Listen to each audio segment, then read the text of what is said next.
Pada tahun 2016, Ahok menjadi topik hangat perbincangan masyarakat Indonesia karena kasus penistaan agama yang disampaikan pada pidato di Kepulauan Seribu tanggal 27 September 2016. Kasus Ahok tersebut muncul karena adanya kesalahan dalam penafsiran Al-Quran.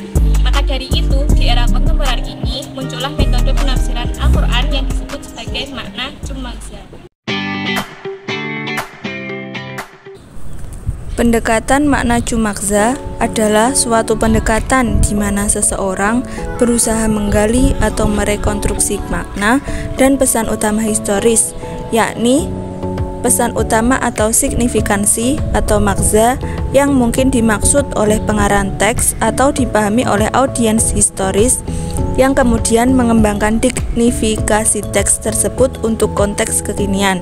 Dengan begitu, terdapat 3 hal yang seharusnya dicari oleh seorang penafsir, yaitu yang pertama makna historis, yang kedua signifikasi fenomenal historis, dan yang ketiga adalah signifikansi fenomenal dinamis. Makna Jumagza dipopulerkan oleh tokoh yang bernama Syahiran Syamsuddin.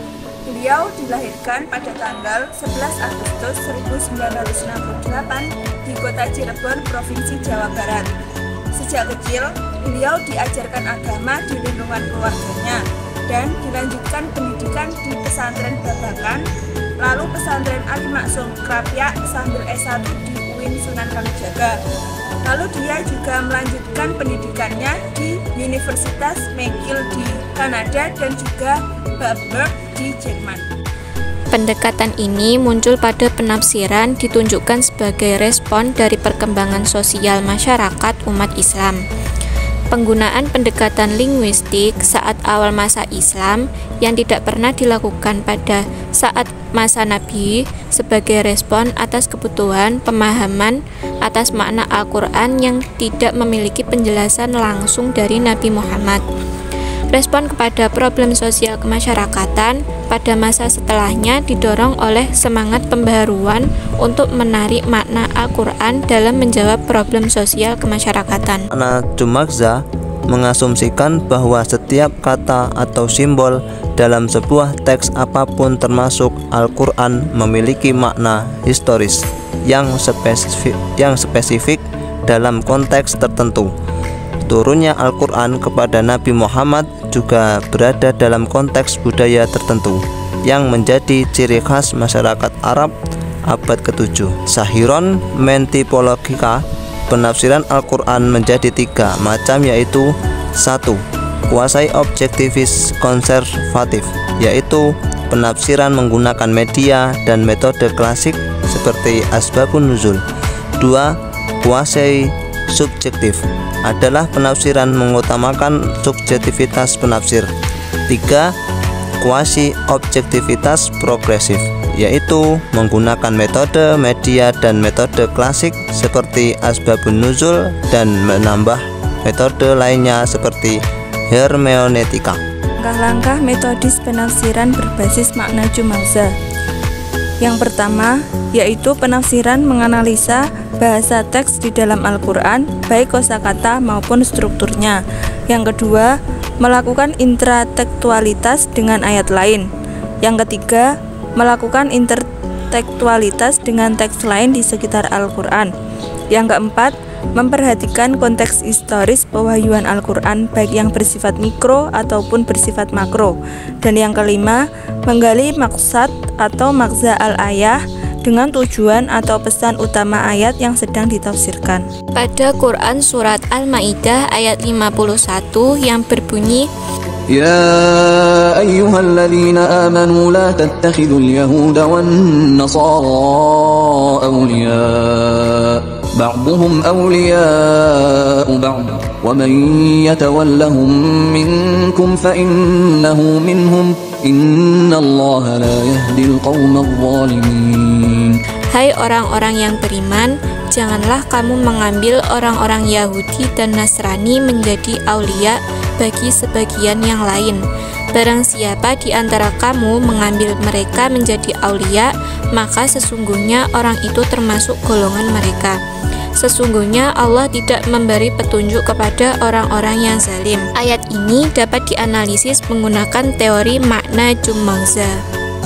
Dapat dianalisis menggunakan aspek historis dan aspek maknanya. Yang pertama, analisis historis yaitu konteks sejarah atau asbab al-nuzul. Quran Surat Al-Ma'idah ayat 51 ini diturunkan setelah hijrahnya Nabi Muhammad SAW dan para sahabat yang hijrah dari Mekah ke Madinah. Sampainya Nabi di kota Madinah, beliau mendapati para warga hidup secara majemuk dalam berbagai hal baik agama maupun etnis. Di Madinah selain ada kaum Ansor dan Muhajirin, juga terdapat kaum Yahudi, kaum Nasrani, kaum Kristen, dan penyembah berhala. Mengingat terhadap berbagai macam etnis dan agama yang rawan terjadi konflik di kota Madinah, maka Nabi Muhammad membuat piagam Madinah. Namun setelah kurang lebih 2 tahun Nabi hijrah di Madinah, hubungan baik antara umat Muslim dan umat Yahudi mulai renggang. Keadaan ini semakin diperparah setelah munculnya perang Badar antara kaum muslimin dan kaum musyrik di Mekah. Hal ini karena adanya distori yang dilakukan oleh kaum Yahudi, yaitu Bani Nadir, Bani Kunaika, dan Bani Quraisy. Analisis makna dalam jumagza. Kata aulia dijelaskan sebagai bentuk jamak dari kata wali yang memiliki arti orang yang suka menolong. Selain itu, terdapat beberapa pendapat yang juga menafsirkan kata aulia tersebut sebagai pemimpin dan teman setia.